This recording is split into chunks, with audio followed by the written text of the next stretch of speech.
Hello everyone, সকলে কেমন আছো? আশা করি সকলে খুব ভালো আছো। সকলকে জানাই শুভ সরস্বতী পূজা। সকাল সকাল স্নান সেরে বেরিয়ে পড়লাম মা মেয়ে, আর সঙ্গে আছে প্রীতম বাবু। আমরা অঞ্জলি দেওয়ার জন্য চলে এসেছিলাম মেয়ের নাচে দিদিমণির বাড়িতে।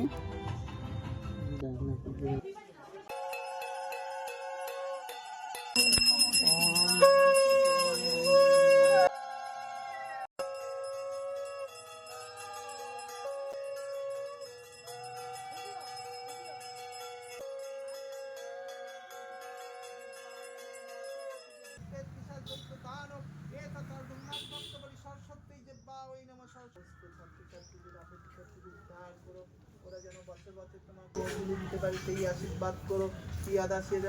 যে সমস্ত